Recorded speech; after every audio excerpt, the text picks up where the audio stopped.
We're here live on Saturday at MAGFest. It's a smooth radio Welcome ride. to Overly Complicated Board Games, an overly complicated panel in 2 parts. This is the planning phase.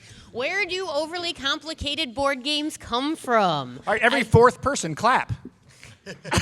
There we go. All right, little complicated panel clapping. Way to go. So, this idea came about because I like board games, but I don't like waiting to play a board game while someone has to explain the rules to me. Or they say, watch us play for like 3 hours and then you'll understand how to play. I want a game where I can pick it up, someone can tell me on, let's say, a piece of paper this big, how to play and how to do it. Now, the thing is, I know I'm wrong, because if you go up to the tabletop area, there are games with books that, with instruction manuals that are the size of that laptop, that are 700 pages. Everybody wants to play them. Everybody wants to play them all the time. So when I was mentioning to my fellow mages friends about these, they were full of ideas, so many that we had to break it into 2 parts. And because this is the overly complicated board game panel, we have to have some overly complicated rules. So you can see my panelists here. You have some tokens. What have you got? All right, yeah. You have some tokens. You should each have a D6 in front of you. All right. All right, we're going to let you talk, but as official timekeeper, you have to roll the die. That's how many minutes you get to talk. If you feel you must extend how long you are talking, you can exchange one of your tokens for a second die roll. So we're going to start off by letting you guys tell us who you are and what you know about making a board game. Oh, hang on. Youngest player goes first. I think that's me. All right. Give me a roll. 4. Start. My name is Rim DeCoster. I've been doing a podcast on game design and games for about 10 years. This is like my 300 and something panel at a convention somewhere. I consult on game design and that sort of thing. I also do game theory and game design for Wall Street.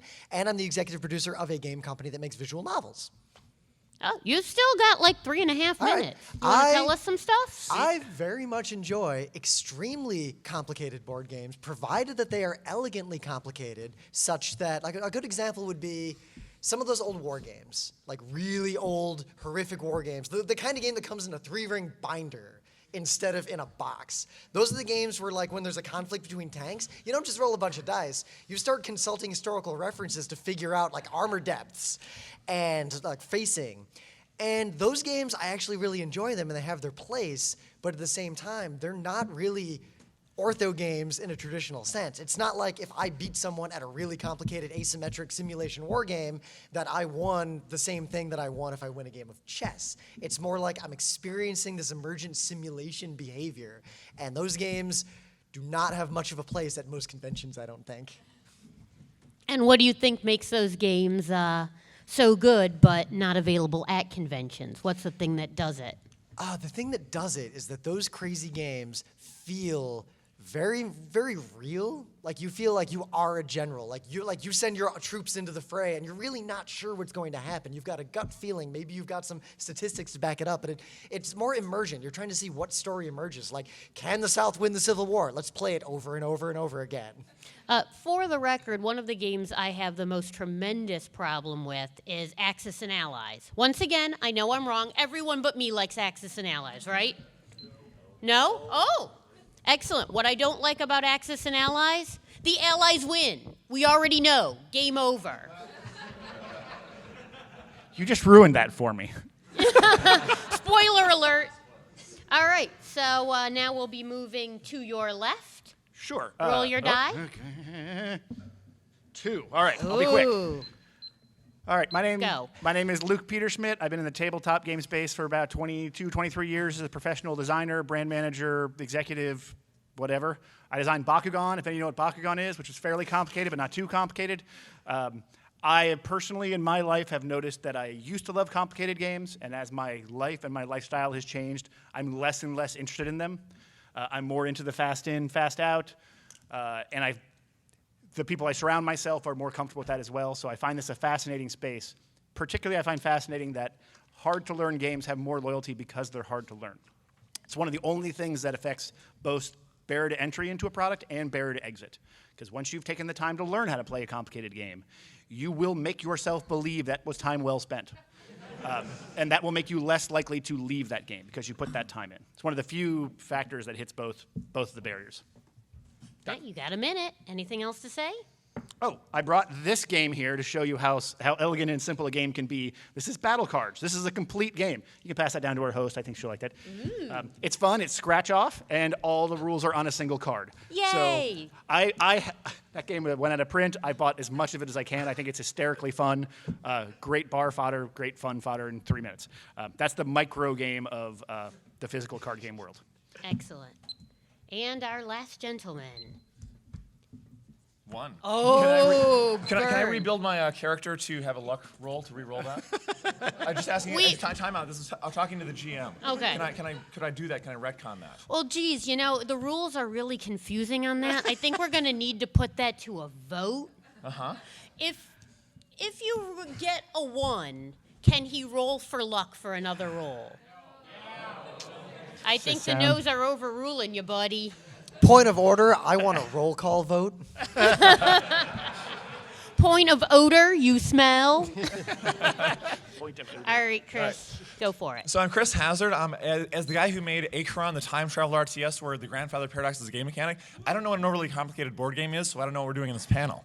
I play a bunch of tabletop with a bunch of executives in the Research Triangle. We have pamphlets of character sheets that we keep and all the details of every vehicle that we have in some of the games that we play.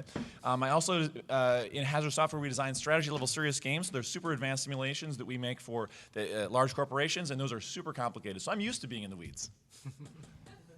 You got 20 seconds. Wow. Okay. I also have a PhD in computer science in artificial intelligence with regard to trust and reputation, and I'm a game theorist. So I do all the mathematics of strategy and operations research as well. Man, you guys are good at this. This game's broken. This game's broken. All right, well, let's take that to the first part. And I think if any of you were at Rim's panel earlier about designing game rules, this is a good place. He touched on this a bit about a game that is broken. When you start one of those complicated games, and either because the rules are unclear or it just wasn't fully play-tested, you end up in sort of an infinite loop where nobody can really win and nobody can really lose, and it's been 3 days that you're playing. Again, some people like games that last for 3 days and some don't. What creates this in the games? Do we roll for initiative? Yeah. Yes, you do. Wait, high or low? High or low? Low. Oh, a bunch of 2s. All right, we're rolling off, Chris. Roll off, yep. Yeah. 3? 3. Oh. 6. 2. All right. All right. All right, so what Well, creates... roll for how long you get to talk. All right, just 2 minutes. That's good. All right, so you would hope that what creates that problem is poorly written rules. You would hope that the game designers have played the game and thought it was fun. But the more complex you make your game, the harder it's going to be to write your rules. There are some standard rules for how to write rules. There's some terms like spaghetti rules, which are rules that reference something you haven't got to yet. So you get to a part that says, hey, and if you move your charge distance, you're +3 in hand-to-hand combat. But you haven't touched hand-to-hand combat yet, so that is meaningless. Right? So that's a spaghetti rule because it's referencing something that's further down the chain. And the more complex your game gets, the more you have to do that or you can't get all the communication across. The other options is just a really, really poorly designed game. But generally, it's probably poorly written rules, not the game. All right. All right? 5.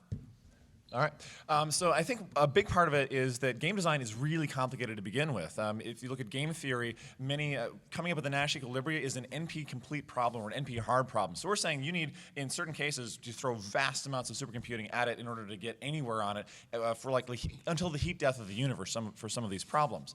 Now, there's ways to solve this by looking at the detailed mechanics and saying, are there any exploits here? Abstracting that away, waving your hands a bit and making models of the game at different different layers, and there's ways that you can try to prevent that. But just like computer security, just like trust and reputation systems, there's always ways to exploit.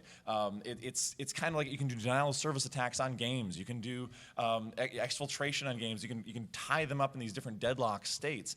And analyzing those problems, anybody with a computer science background in theory a bit, there's something known as the halting problem. So if you're given a program that has a generic program, can you tell whether or not this program will terminate?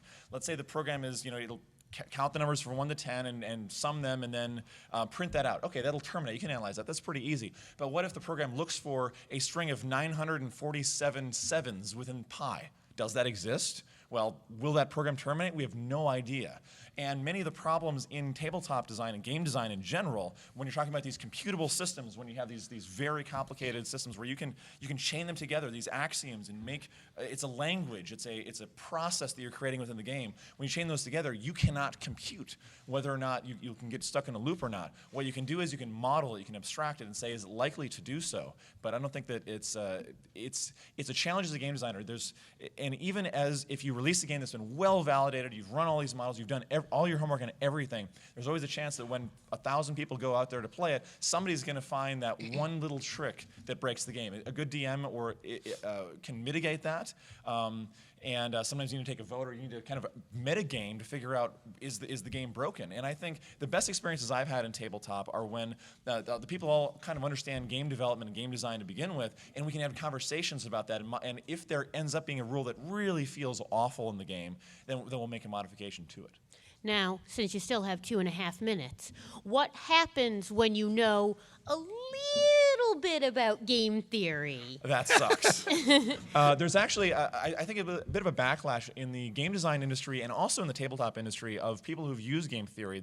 Somebody who took, they read a book and they took a semester in college and like, I know game theory, and everything in this game is modeled out, and they say they've got all these models, and then somebody's like, game theory sucks, because maybe they think that this person is a good game designer, and they're like, oh, let's discredit that. And really, there's a nice little study that found that people who take 1 semester of game theory in undergrad tend to be selfish. They tend to be like, all these negative psychological artifacts come out of them after this 1 semester. And the problem is because it's just like Newtonian physics. You learn about, like, okay, F equals ma, things fall and leak, the basic Newtonian mechanics. Game theory was developed for mutually assured destruction in nuclear war. You're going to nuke your enemy, you're never going to see them again. There's no trust, there's no reputation, there's no long-run relationships in this.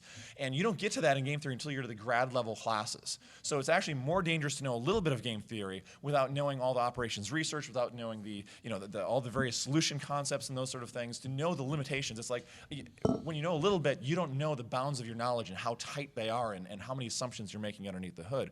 So if you learn game theory, and I encourage you to do so in either playing games or designing games, but always keep in mind that there's so much more that you don't know. Even as a guy who does research in game theory, there is so much that I don't know that I have to say sometimes, all right, this is a likely outcome of this, but I don't know for sure. Let's treat any defect in the game, let's treat any defect in the strategy, any problem that arises in the gameplay as a defect in the game design, and let's find the root cause of that, and what other things stem off of that, and how can I fix those parts of the game. If I change the price of something, if I change the dice that I use for something, how will that affect everything? Because sometimes things will be very disparate. You'll change one thing, and this thing way over here, which is completely unrelated, will now be broken, and you won't be aware of that until you play it out. Oh, even 40 seconds left. Okay. All right. 3. Just say what he Go, said. go. So with tabletop, there's something very interesting, because you talk about all this modeling, but Oh, tabletop don't go games, that fast. Tabletop games have a sort of upper limit for the vast majority of tabletop game cases, like that big middle of the curve. There's an upper limit to the complexity beyond which humans can't really feasibly manipulate the game state and understand it. Like, they become very different kind of games. So for most tabletop games, when I consult for people who are making Kickstarter games, or I playtest games that someone didn't want me to playtest, but I got a copy of it because they're going to Kickstart it, I find that it's not a question of they modeled and they sort of made assumptions. Like, it's not as, I'll put it this way. they didn't think of the situations. It's not that they like made a model that was incorrect. It's not that they wrote the rules unclearly, but they had considered the situation. They just described it poorly. I usually find that the games, even simple tabletop games, have very deep flaws because the game designers often just literally didn't even consider that players would play in this way or go in this direction. Like there are huge blind spots, even at this very low, non-mathematical, like simple level of game design. And I run into that so much that I'm very personally leery of Kickstarter games now. Like I almost never kickstart a tabletop game. I think I've had about a 90% failure rate in terms of them being good. And I hate to say that, but it's just amateur game designers often will not playtest enough, will not consider the way people play their game. So it's not even a matter if they had the best rules in the world, they didn't consider if those rules are describing a game that's actually playable. The game itself is flawed. The game itself has a degenerate strategy. The game itself has literally like incomprehensible situations that can't be resolved. So with your minute and a half left, what do you think is the solution for that? Play a lot more games before you start designing games and really understand the games you play. Like if you don't understand why you don't like Monopoly but you do like Carcassonne, if you can't articulate that in a couple of sentences, you really don't understand tabletop games enough to make them, I don't think. You can make them for fun, but don't try to make them commercially. All right, man. I am so impressed with everybody. All right, well, let's move it along a little bit then, since we touched on it a bit, designing good rules and playtesting them. Once you think you've got a pretty decent game down, how do you teach it to other people? What makes your game learnable, especially if you don't have anybody else who's there to explain it? Okay, High World this time. Because it's round 2. Because it's That's round why. 2. Yeah. All right. So, 6 minutes. Holy 6. cow. Go I'm to good. Crazy Town. All right. So, communicate. Let me give you an example from the video game industry. My favorite one. Oh, hang on, my timer's not starting. Now you can go. Okay. Let me give an example from the video game industry. One of my favorite examples, Sins of a Solar Empire. When they released this game, Stardock spent a whole lot of effort balancing the game quite well. And they're pretty proud, pretty happy with it. And then they released it, and people started playing it, and they said, this is broken. This one strategy is just dominant. What are you guys doing? And then Stardock replied back on the forums, oh, you just do this. See, it's really obvious. This is the right solution. Oh, okay. And then the community went back and played for another week or two, and the same thing happened repeatedly. And the problem was, just as Rim was saying before, it wasn't clear.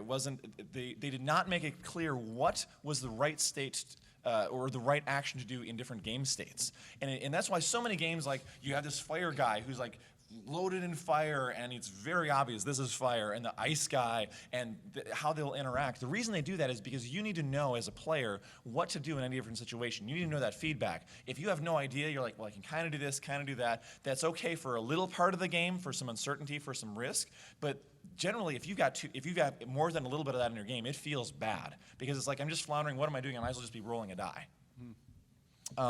And so that keeping and also the information that's being conveyed to the players is very important to manage that.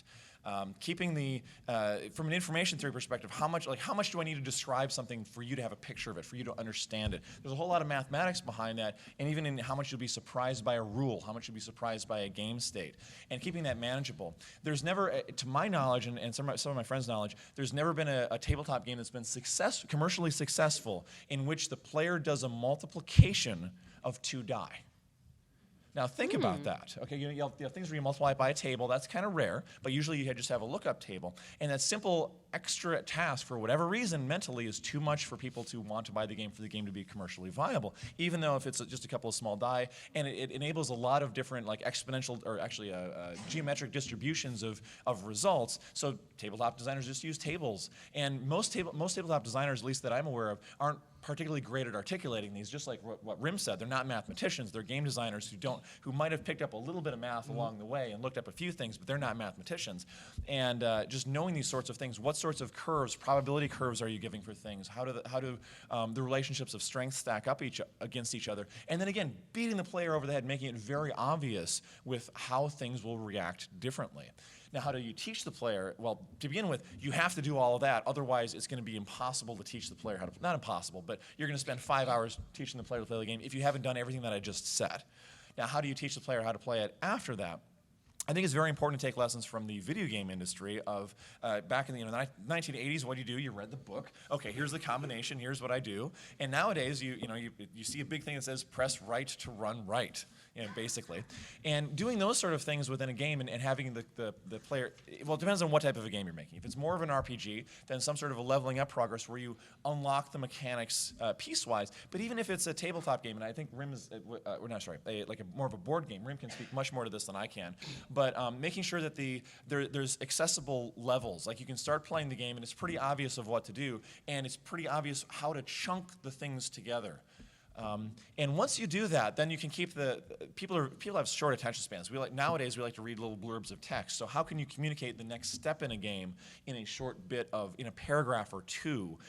And then the other thing is that if the game is very complicated, keep a good index. D&D 5e is awful. People actually print separate indices for the game because you look it up and it's like, weapon, I don't know.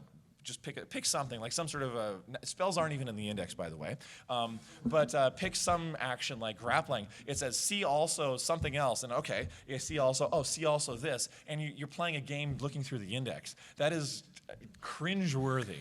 And so everything that you expose the player to, if you've got a thick book, and I've played games where we have had a stack of books, and okay, let's go research this. Or one time we were playing a BattleTech, and we had these what are those things called? The really massive mega, I forget what they're called, the super gargantuan ones. They have these cannons on them that are the size of naval cannons, and we ran into a spot where the game was underspecified. So we went up to Wikipedia and started researching the kinetic energy of naval cannons from World War II, and figuring out based on the mechanics of the game, how does this work, and what is the appropriate die roll for this, because we had some bizarre strategy that kind of broke the rules. But keeping the more information you can keep about the game, like saying like this means this many miles per hour or something like that. If your game has any semblance of reality or even in a fantastical world, just so that people can say, okay, this dragon weighs so many more times than a horse does. How many horses does a dragon weigh? And being able to model that, and even if your game is somewhat broken or is missing, underspecified, you allow good players who are into it to fill in all those gaps for you. And if it's intuitive, and even if you have it all specified, you've got this massive rack of books that you have to buy to play everything in this one particular campaign, the player will still kind of know where to look if your entire set of mechanics is intuitive. With 30 seconds to spare. All right. Beautiful. I rolled a 2, and I have some small thing to say about this. I bet. I won't even use all 6 minutes. I'm gonna Go mic ahead. drop well before then. Okay, when you guys buy. Hang on. I failed. 6? Yeah. Go. All right. So when you guys buy a new board game, how many of you expect to play that game more than 3 times? How many board games do you actually play more than 3 times? More than half of them. So what's interesting is if you ask a game designer how many times they think someone's going to play their game, they'll generally say 3. Because they believe most of the games that get played lots and lots of times are the true classics. If you see anyone who reviews board games, they feel this reason to put a wall behind them of every game they own. Like, you can trust my opinion, I spent a lot of money. So 3 is kind of a number that most game designers who are experienced will tell you. Now, they'll say my game will hold up to 50 plays, of course, but generally 3. And I say, okay, how many people enjoy the game the first time they play it then? And they go, well, no, the first time you play is just to figure out what you're doing, right? Which is crazy. A third of the time that they expect their game to be played, they don't expect the player to like it. So the best way to teach these games, simple answer, YouTube. Just YouTube, right? The rules of a complex game versus a video of a complex game are night and day. If you're teaching someone how to play a complex game, don't do the thing that so many people in this industry do, which is not tell them, oh, by the way, I happen to know all the cards in your hand, so I have a wicked advantage on you and I'm going to win. Like, you have to hold their hand and give them the kind of information they need to make a legitimately smart choice.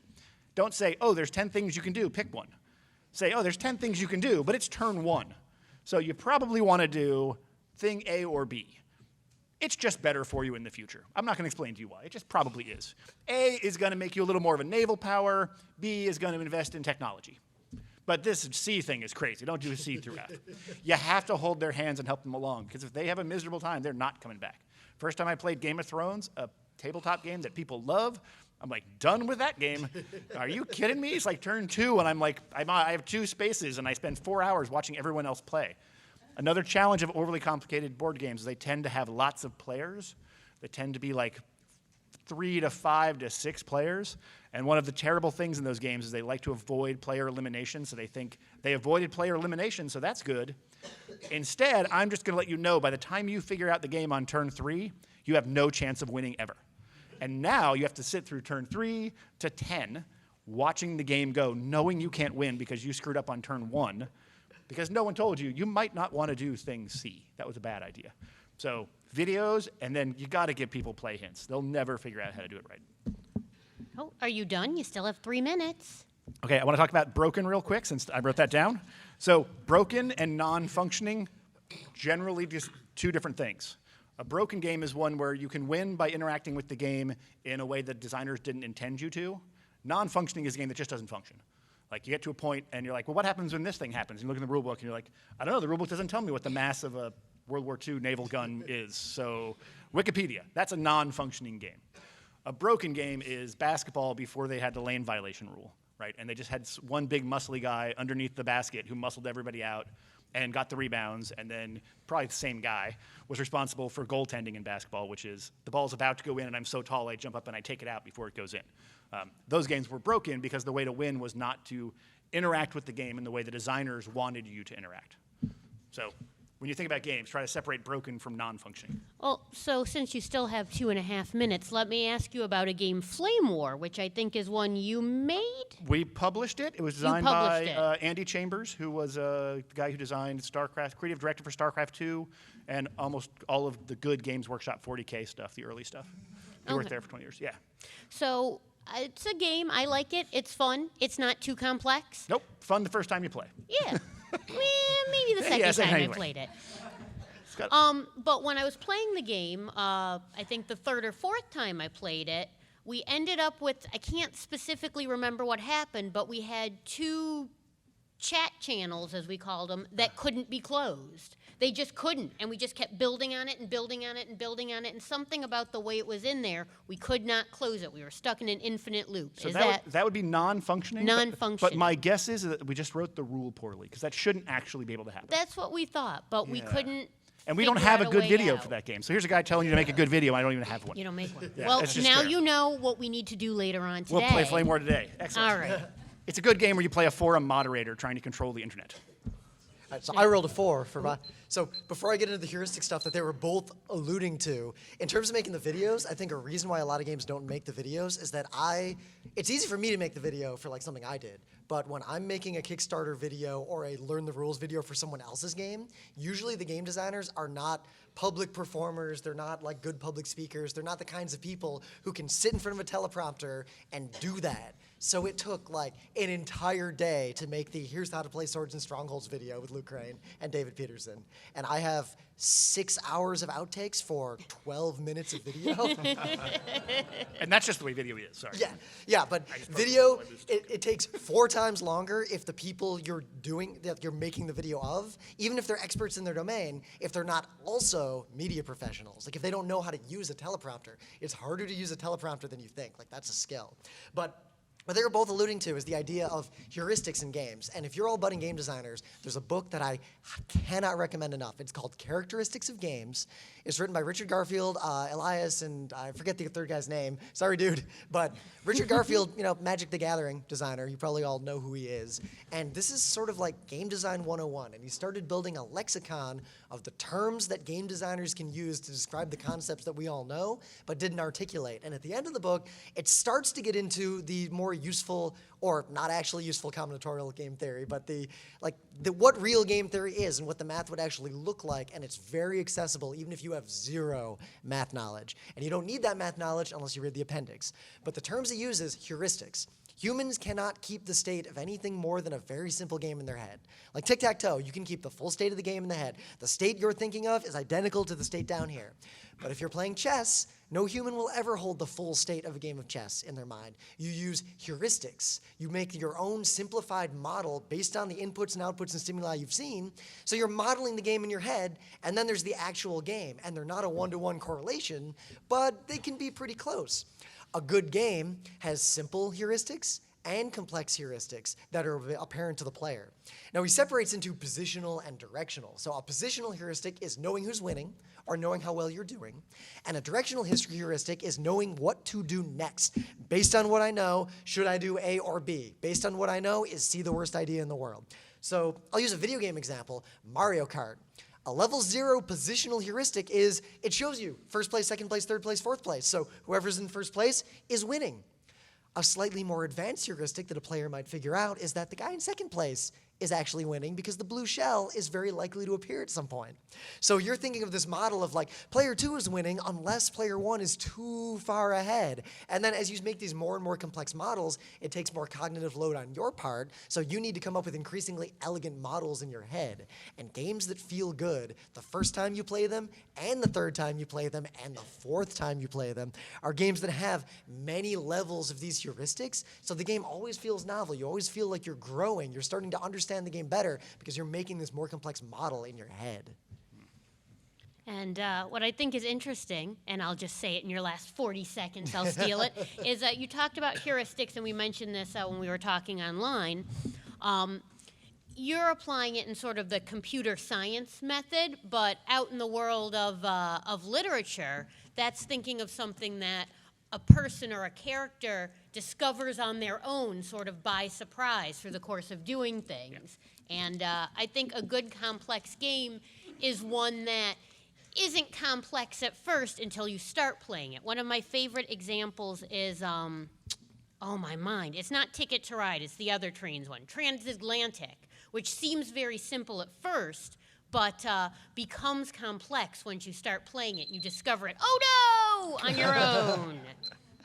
All right, we're going to do just a little bit more and then we'll open it up to questions. But so in looking at my research online on what different people from just assholes with blogs to different design states think makes a really good game complex, it came down to basically 4 things that make a complex game good, is mastery, variance, randomness, and mechanics. Everything boiled down to those 4 things. So as a person designing a game, how do you include and make appropriate your mastery, your variance, your randomness, and your mechanics? So variance is what I'm talking about, is the game is a different experience every time. And randomness is how much is left up to your chance of a dice roll or a card shuffle versus how skilled you are at the game. All right, so this time we'll take the person who is closest to 4 without going over. 3, 1. over. Woot! Oh, Win. all right. All right, so 5 minutes on the clock, please. I will yield the remainder of my time to the senator from Kentucky. No. So 4 things. I've not heard this, so I'm winging it, but here we go. Well, this is just sort of the 4 things in my research that they all boil down to. I will go to. I think what makes a great complex game necessarily isn't any of these things. It's the ability to feel like there is all the rules the game needs to have to be fun and accomplish what it's trying to do. It's very easy to make a simple game very, very complex. It's easy. It's way easier for a game designer to add a rule than take a rule out. That doesn't mean there's not a place for games that have lots of rules, but no rule should be superfluous. That's the right word, yes. Okay, but on this list, which I will just brainstorm. All right, so randomness. The reason you want randomness in a game is so that there is no one strategy that works in every game. But a source of randomness can be your opponent, right? So in a foot race, your opponent's not doing anything to keep you back. There is very little randomness in a foot race. Fastest person wins. A very complex game probably needs to throw you random hooks every now and then so that you have to respond, and that your response is then available based on all of the different complex rules that you have to choose from. Mastery goes back to heuristics. You have to have the ability to get better. So as you climb the heuristic tree, is the term, you learn things, you master them, you get better. Poker is an incredibly simple game with very complex heuristics. So you need that in any good game that you're going to play more than a couple of times. If you're the type of player who likes that type of game, we should be very clear that different types of players like different types of games. There are players who love games that just make crazy stuff happen, right? So that's fine. I love those games, by the way. They're fun. Variance is the result of randomness, which is a different game experience based on different things happening. And mechanics are probably what I just mentioned about appropriateness. You don't need to have a rule about what the state of the home front is in most World War II games because it's not relevant to the general theme of most World War II games, which is knocking out the opponent's capital. So in Mastery, since you still have 3 more minutes, Sure. How how do you make something that someone can master at least quick enough to play a game without having to go and find Wi-Fi access and pull up a YouTube video Yeah. or putter around for a guy? If I want to go up in the game room and grab a game and play it, how can you make me a master at it? Well, mastery has to happen over time. You have to feel like the time you invest in a game made you a better player. So if you're a master at tennis, it's the time that you spend in tennis, the time you play practicing tennis and reading tennis. I think in board games, what makes someone want to master a game is losing and understanding why. So I lost a game, but I get it. And this is the challenge of any game. There's this term called an A-B ratio, which is like an A player versus a B player. How often does the A player win? If the A player wins almost all the time, that's not a game that's very compelling for new players. So you can have complex games that give the B player a 30% chance, a 20% chance to win. But the important part is when they lose, they go, oh, you know what I should have done? I should have done this. And maybe even if they did that, they still would have lost. That's okay. Because then the next time they go, oh, I did that and I still lost. What I really also need to do is this other thing. And then that climbing of the heuristic tree is where you become mastery. But I don't think mastery is an end point. It's a journey. Okay. Well, I don't mean necessarily mastering the games. I mean mastering the concept of the game, mastering the rules. That's about presentation more than probably about anything else. I think a complex game by a master teacher who's good at teaching will come across much less complex. You would hope. You would really hope, because I mean, there are games like NATO Division Commander, and there's a reason those games aren't popular anymore. They were 3 days of a big map that you couldn't even fit on a table in someone's basement. That sounds really good. Yeah. Interesting game, as it was the game. I think NATO Division Commander was the game that Tom Clancy played, which made him write Red Storm Rising and the other one, The Hunt for Red October, because he played that game a bunch of times and said, oh, well, clearly what you do is you knock out the SOSIS line. And the game was so complex that it modeled real life pretty well. It was a decent simulation. Most games are emulations. Like, we just sort of pretend this is sort of like what firing a bow is like. And as you add complexity, you become more like a simulation, more like this is exactly what firing a bow is really like. Oh, I fletched with the wrong arrows, with the wrong feathers from the wrong bird. I use the inner feathers, not the outer feathers. You went over, so I guess I get to go next. No, he didn't. He has 20 seconds. Oh, no, I am. He You went rolled over, yeah. 4. Yeah. Yeah. So do we kill him now? Like, is he out? Yeah, Like, do we do it to player elimination? Here's a token. All right. All right. So, from a direct standpoint, in terms of like me playing games, there are games. The sense of mastery, I think, comes from having a cycle from you don't understand the game to you feel like you're a chess master playing against another chess master. The problem with traditional games like chess and Go and English draughts is that checkers, is that it takes often many, many years of study and play to go through that cycle. You see the same thing in video games like Street Fighter, to get good enough to even experience that interchange, that like bluffing and counter bluffing and feinting. It doesn't happen unless you've invested so much. The Euros, like the classic Euros, like Puerto Rico, Settlers of Catan to a degree, like those kinds of games, they serve this mastery cycle very well because you can go through the arc of, I don't understand this game, to, I may not have solved it, both either mathematically or practically, but I am confident enough that I will win this game either a majority of the time against people who aren't that good at it, or like what we do, like we're a group of people who play Euro games to the end until we are 100% done with it. When we play, until the win rate is complete. Token. Until the win rate. Well, you got to roll. Oh, I got to roll. You get the token? I take the token. I rolled a 1. One more minute. Until the win rate is equal. So if there's a 4-player game like St. Petersburg, we keep playing it until we win about 25% of the time. And whenever someone wins, they can tell the rest of the group, this is the moment I won. This is the thing I did that made me win, and it is a unanimous agreement that is the thing that made it win. That is when we're done with the game. So we get about 10 plays out of what we consider a game that has all of these elements very well. A game that we only play once or twice, we consider a failure.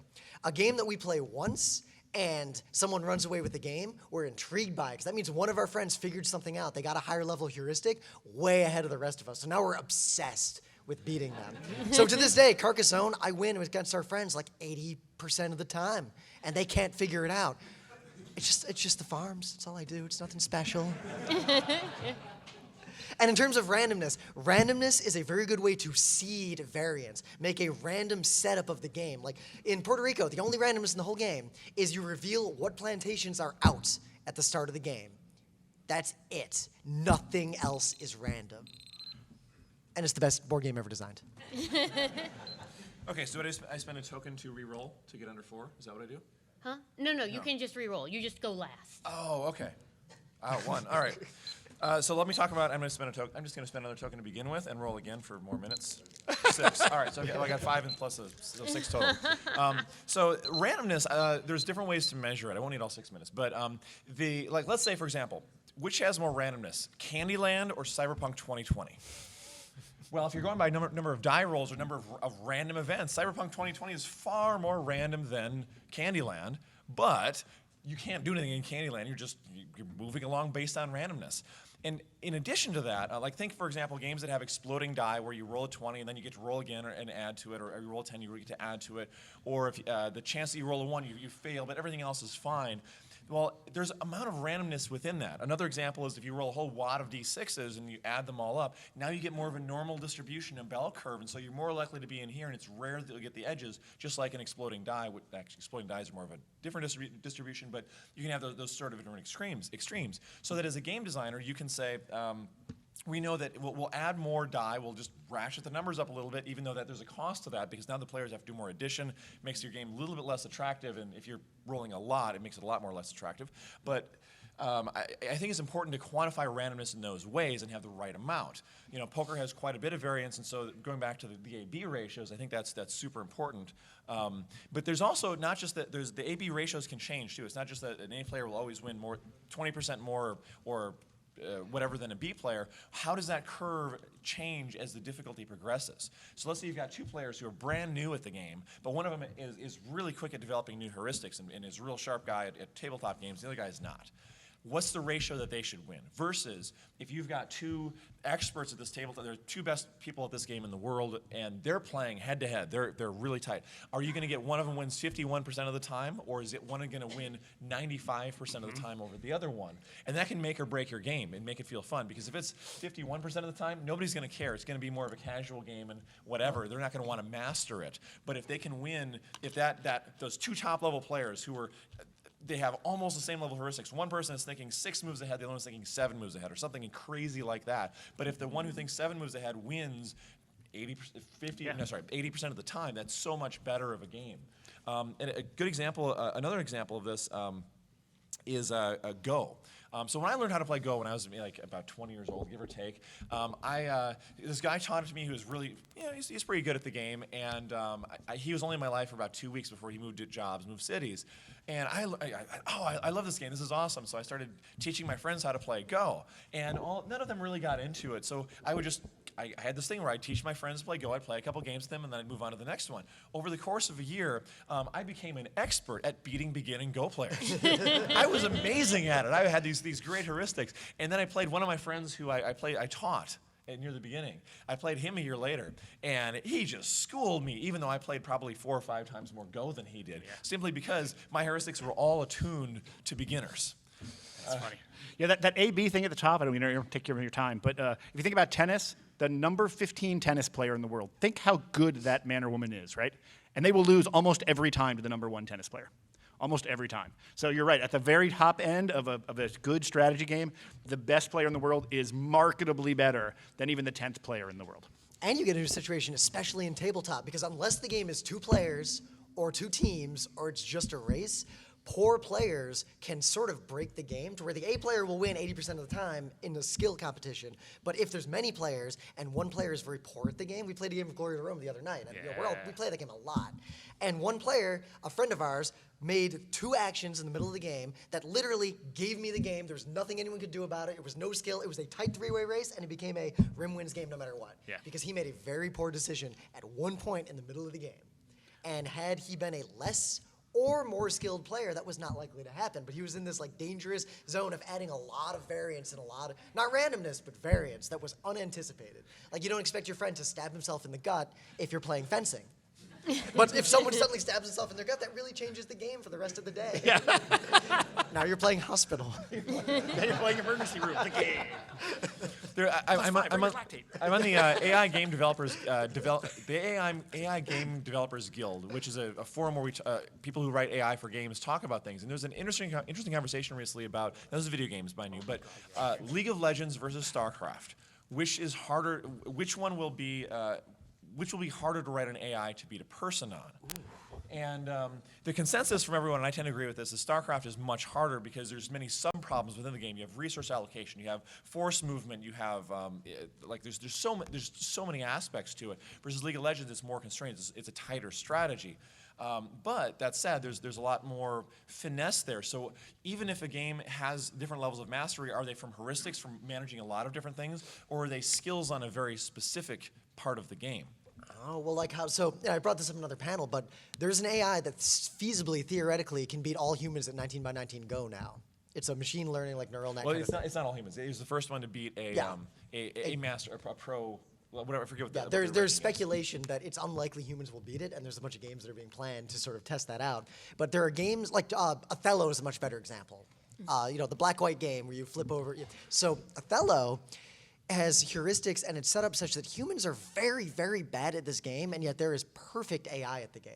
So humans have no input into that game, and humans playing against humans can be fun, but at the same time, they can't really understand the state of the game. It appears you can understand it, but you can't. So it was actually pretty trivial to write an Othello AI that will beat any human 100% of the time forever. But yet Go, like just now, we might be close to something, yet people have been throwing supercomputers at this for the last 40, 50 years. All right, with that timing, let's open it up to the audience. We've still got some time. But if you want to ask a question, you have to come up and roll the D20 there, and that's how many seconds you have to ask your question. So get your butts up here. Anybody? Who can be concise? No, this is a test of conciseness. If they solve a puzzle, they get to preempt other people in line? Yeah, or you can... The other option is there's a puzzle there. If you can fit all those wooden squares into the puzzle, you can come up in line and take as long as you want to ask a question. Go on. I have 8 seconds. Dr. Hazard, have you seen the Starcraft Brood War AI scene? And how a modern Starcraft Brood War can beat any pro in an AI player? Well, he did it faster than I could reset my timer. Nice. So go. Yeah. So Brood War is there's been the AI. Roll for how long you get to answer. Oh wow. One. All right. 1 minute. There have been a number of competitions, as you're probably aware of, for the StarCraft AI, and so the question is specifically, just to clarify this, is the Brood War AI, is that beating humans right now? It is. It is, yeah. So I haven't been following that as closely as some people have, but there's been so much advancement in AI, specifically around Q learning, around reinforcement learning, and combining that with neural networks, that it's been doing very well. And I think that it may be easy because there's so much information to suck up and to optimize within StarCraft that it could be easy to beat a person by beating one part of the game and then just ancillarily kind of pushing the rest, simply because computers are so good at solving certain problems. So I wouldn't be surprised if in the very near future that people start losing to more and more strategy games. Like Go has been toppled. You know how long? Like Arima, another tabletop game that was designed to be hard for AIs to solve, that fell even sooner than Go. And two-player input overlay. You're talking about sensory input. Oh, sorry. Unless you want to spend a token. I'll spend a token for that. Okay, roll. But also input overload. So it's like kiting in a game like that. Roll your die or we're killing you. Oh. 4. I won't take 4. 40. So the AI, like you're talking about, it can suck in so much information and use that to solve a part of the game and win that a human could not process, but it can also input data faster than a human could ever input into the game. So for example, imagine a kiting strategy an AI could do where it's doing 1 pixel movements. It's jumping around to all the pieces it can move, doing 1 pixel movements to edge detect if something comes into range in a way that no human could ever notice. So you can basically have sensors that the AI has access to that no human could ever have access to. No human could move physically fast enough to input that much control to make that happen. So AI has kind of more advantages than you'd realize in games like StarCraft. So to take a little bit of that time, we're actually announcing a game at GDC this year. We got into the experimental gameplay workshops for the second time, a game which is basically a competitive tool-assisted speed run of Bomberman / Splatoon, where you can, and exactly like that, you are doing all of those perfect strategies, and once the game is over, you can, if you want to, watch the whole thing play out as perfectly as you can. And this gives you a sense of what it's like to be an AI playing against a person, but you're an AI playing against a perfect AI. When are we looking at that coming? That will be announced and shown off at GDC. That's the March 14th that week. There should be some press around that. Yeah, sounds cool. Plosh Time Bomb. All right, go for it. It's gonna be so good. All right. My short question. How do you make losing fun? Oh, I got it. Can I get this one? Go for it. All right. The best. How long? 40 seconds. So the best loss experiences are either something that happened in the middle of the game or that created an amazing story because I can't believe the story we just created. Or you think you almost won. The beauty of Dominion as a game in particular is in Dominion, you get better every turn of the game, every turn of the game, every turn of the game. You think you're going to win every time. And then somebody else wins and you go, oh, I was so close. What you don't realize is the person that beat you was ahead the whole time. The positional heuristics in Dominion is very tough to know how good you are until you're great. So Dave Williams beats me in Dominion every single time. And every single time I feel like, I almost got him this time. I almost got him. So in my mind, that's the best almost win that you can have. All right. Anybody else? I gave an hour-long lecture called Losing Should Be Fun at PAX Australia, and it's on YouTube, so that's my answer. I'm referencing an external hour-long document. Well, now you gotta go and get some Wi-Fi and get on the internet and log in. I got a QR code. I have a QR code. ahead. Oh, I should have cosplayed a QR code. I just wanted to know what your role model games for this panel are, right? Because it seems like you guys all have different games in mind that you're sort of thinking when you think of good, complicated games. Just what are those on the list? Puerto Rico. Tigris and Euphrates. Those kinds of games are the ones that I think are the perfect Wait, balance. roll your die. I'm done. I use 30 seconds. Well, I'm good. why? Because they do that cycle of from noob to master. You're the chess master at the end. They're very reactive between players, so there's very high variance, but the variance is the brain sitting across from you. Like you really feel the other player's input in the game. You feel like if you beat the game, you beat them real hard. The most recent one, Hansa Teutonica. It's kind of old, but that's the most recent game that also did it. So I don't think Puerto Rico is a very complex game. Like it's got complex interactions, Yeah. but I don't think it's a very complex game. I think of that NATO Division Commander game, and I would not call it a good game. Like I would never play that again. But I did it as a kid as some sort of weird punishment, I guess, with me and my friends. I am definitely going towards the more elegant level of games where the complexity is in interaction, not in rules complexity. I'll clarify. I think Puerto Rico is a really good balance of it. It isn't that complex. I think going beyond that level of complexity either requires a genius game designer or it's very likely not that great of a game. Yeah, and it should be digital probably. Yeah. With all that complexity hidden. The beauty of digital games is they hide all the complexity. They can make an arrow fly just like an arrow without 50 tables. Except they hide it from the game designer too. Yeah. I say my best experience, the one that I have at the back of my mind, is a particular campaign of Cyberpunk 2020 I played with a bajillion house rules and house-made campaign, which with a whole bunch of other game designers and game industry professionals that I played, where the guy who, the GM built, it was kind of funny, but the story was inspired by some of the story in Akron, the game that I made. And it was just like everything was so customized and it was so beautifully implemented. We should probably publish some of the rules sometime, but that's where mine was. Oh, I do. An example of like an overly complicated one, like the kinds of games we're trying to avoid here.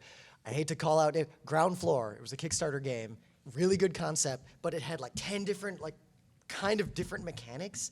And it was so complicated, but the game actually boiled down to one of those mechanics, and it took a long time to figure that out. It was so complicated, and it didn't need to be. It was like this close to glory and ended up being unplayable.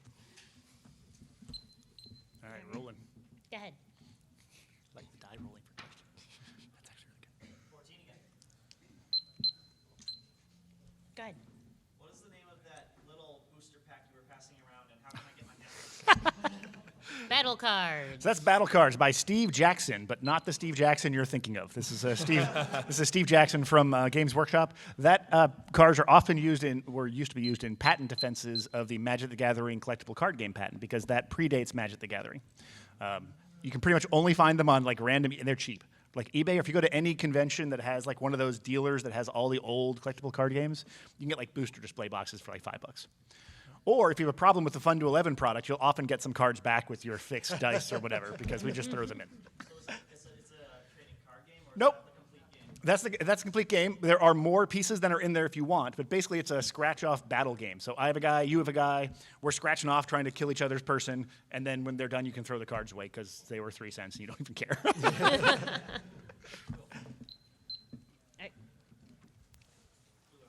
Hi.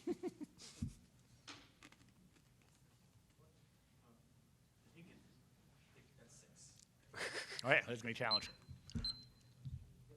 Go ahead.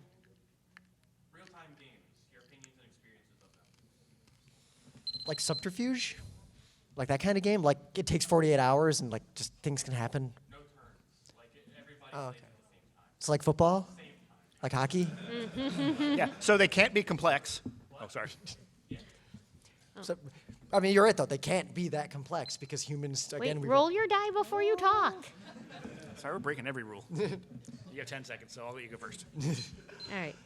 they can't be that complex, or it'll come down to the thing that determines most StarCraft players' victory of things like APM and just like machine memory practice. That's my quick answer. If you look at a lot of the research in like cellular automata and different discrete event simulations, you can find that if you have sort of lockstep mechanisms, like for example D&D, where you all roll your initiative and then you keep going in the same order, you can get very arbitrarily complex or certain artifacts that fall out of those types of games. If you roll and you all pull you do your simultaneous moves, a game that has simultaneous versus iterative moves is an entirely different game. When you do continuous in there, you need some sort of interruption mechanism, and there's sort of an implicit initiative within that about how fast the player can recognize. And I tend to think that it's better to do it more explicitly, but again, it changes the nature of the game if you're doing it more continuously. I have 60 seconds. I think there are two types of real-time games that are very interesting to me. One are real-time that stops. So apples to apples, you have a speed to be the first person to put down two cards. Mm-hmm. That's kind of fun because that changes my decision process. I don't have as much time to think. And the other real-time games are ones where Twitch isn't important, but it's still real time. So what's that mouse cheese game you can play with like 50 people in a room? Where what's it called? It's something where like there's the cheese and there's a mouse.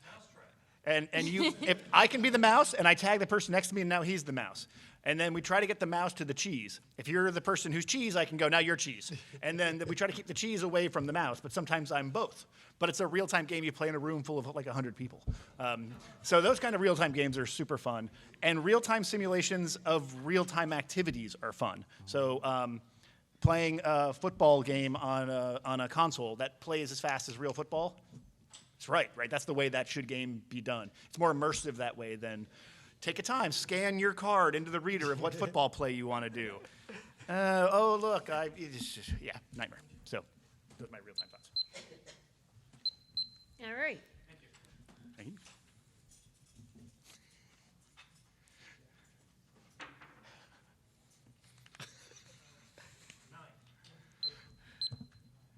Go. What are your thoughts on do-over tokens in cooperative games? I feel like they're kind of a crutch to accommodate variable numbers of players. I think I've rolled 3. I think almost all cooperative tabletop games have very deep flaws, and there are very few of them that I would consider really good or playable, except as like a role-playing sort of fun experience with friends. It isn't. All it does is it affects the variance of different things, and you just need to model that in with the randomness. When you say do-over, do you mean 20 seconds. When you say do-over, do you mean I just made a large series of decisions and they all went bad, or I did one thing like roll a die? One thing, like your character's about to die, I have a token because we have 3 players instead of 4, so everybody gets... Oh, yeah. So what they're using that to is not to make the players, it's not a crutch based on player skill. It's they're trying to change the UI to challenge you correctly. I think some games don't do that enough. I think Castle Panic, which I think is a really fun co-op game, it's fun, it's not a... No, you'll never know. You'll never know.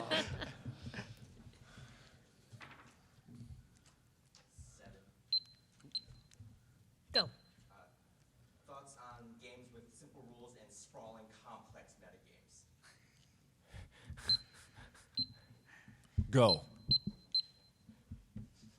Yeah. 10 seconds. Can you name more? All right. So simple games to learn that are then complex in the metagame. Rock, Scissors, Paper has a World Series and a global champion every year. Rochambeau. 10 seconds. And Paper, Rock, Scissors has AIs that will beat humans because you can't be as random as they can. 60 seconds. All right, so to build on both of these, rock, paper, scissors, the Nash equilibrium is a third, a third, a third. So No. what? No, that was me being a spaz. Oh,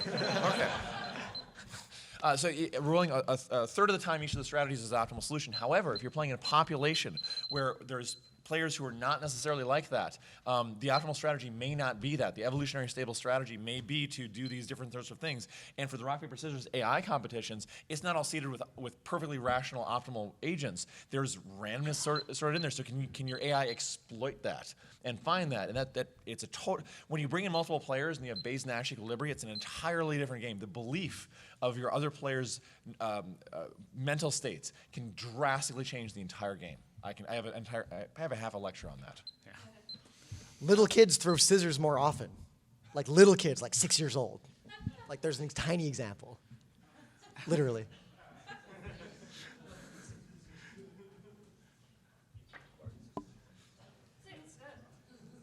It's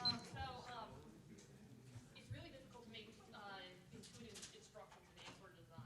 How do you use visual to make it do? Oh, nope, you'll never know. How do you what? How do you use, okay, it's really difficult to, Eh? 20 seconds.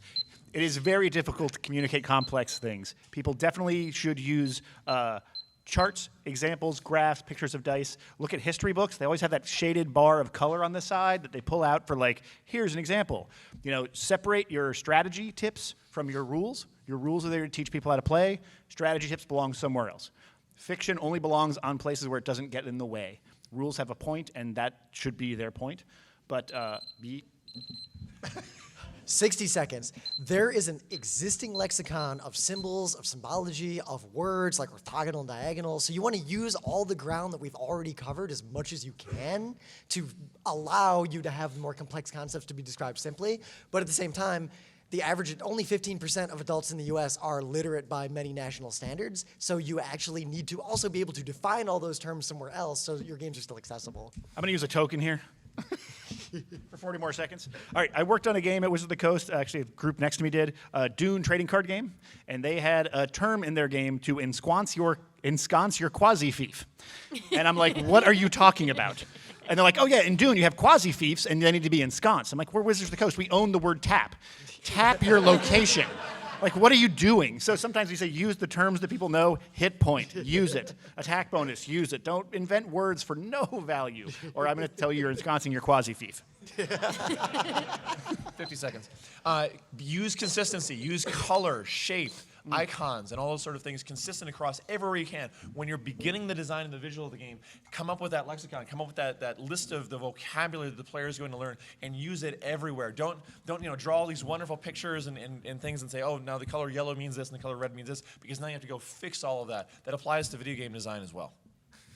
D&D, high roll used to be good sometimes, low roll used to be good sometimes, and then they switched it for exactly that reason, for consistency. Yeah. All right.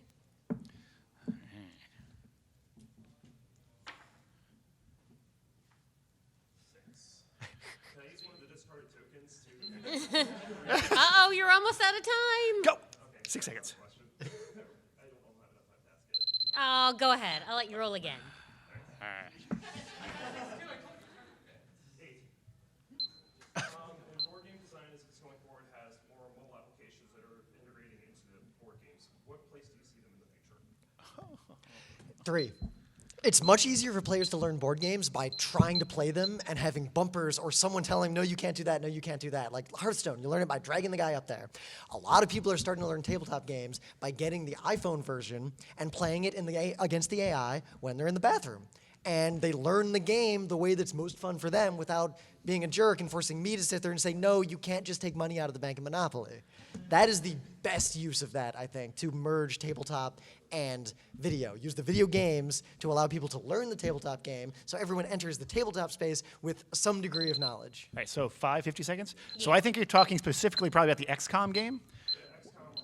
Yeah, so XCOM has this great app that runs while you play. It's a co-op game, and I love that because co-op games fall prey to this puppet master syndrome where one person tells everyone what to do, and that game keeps the pace so fast that that person doesn't have time to do all of those things. I think that was a fantastic thematic use for an app. I also think an app can take away a lot of the headaches of calculating. Like if an app knew what the speed of a World War II projectile was out of a naval cannon, his day would have been easier. So I think there's a lot of that. You can hide complexity that the game designer might really want completely from the player, and especially if you're trying to teach somebody a real thing. 10 seconds. Branching off of that, a friend of mine is building his new house and is building a tabletop room with a projector on the top so that you can have the map displayed, and you can optimize your game and spend more time in the narrative and the fun game mechanics, and I think it can enhance it just like what he said. My friends apparently suck.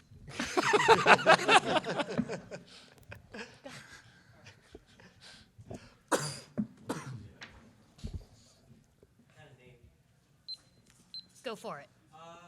What is your honest opinion with the base game Arkham Horror and all the expansions? Do you think they work well together? Do you think it's too much or overwhelming? Full disclosure, 20 seconds. I think that game is an almost unplayable mess. It is way too complex and takes way too long for what it provides. I think the DLC just makes that work. DLC. I think the expansions make it worse, not better. Personal opinion, though, I don't have any serious backing for that, except my own biases. I'll go on the 10-second business version. Are people still buying them? Yeah, they are. Then they're awesome. They're making somebody happy. That's my point. That's their point of the game, is to make someone happy. I have nothing to add. Arkham Arkham Horror. Well, then I'll take your turn and add something Okay. myself. 10 seconds. The best times I've had playing Arkham Horror is where we do it sort of real time and everybody takes their turn at the same time. And it works so much better than waiting. All right. All right. We're a little over. We're a Should we take little one more? over. We Two can more? come on up, spin the thing, because the next one is actually us as well, just other people. What you got? 5 seconds. And if you use your own words, can you describe what you mean when you say heuristics and use that example? The gaze heuristic, or not the gaze heuristic. So when a human being has to catch an object, this is one of my favorite. Can I describe this in 20 seconds? No. Yes. Do it. Humans use heuristics to catch balls because we can't do differential calculus in our heads in real time. The definition from the 10 seconds only, and I'm going to have to use my last token to add some seconds. All right, so heuristics you can think of as rules of thumb. If you're playing poker, you learn eventually you do not try to draw it to an inside straight. It's a bad move. So that's a heuristic you've learned. It's a rule of thumb you use when you play. All models are wrong, some are useful. We have quantum mechanics and all these sort of really complicated models of the world, but this is a bottle of water. I drink it, it falls when I drop it, this is how it bounces. That's a heuristic. Based on it's a higher level abstraction of some other mechanics underneath that you can use and boil things up so that you can operate. You only have so many chunks in your mind to remember at once. You only have a finite capacity, so you have to operate at a level that you can understand, and then hopefully all the pieces, and have enough knowledge and visceral knowledge of the entire domain such that that all falls into place when you're operating at this high level. So you're no longer thinking about even trying to draw for an inside straight. Now you can look at what you should be doing. So you're one level past that. Yep. All right. We're done. Yep, that's it. Thanks. Thank you very much, host. everybody.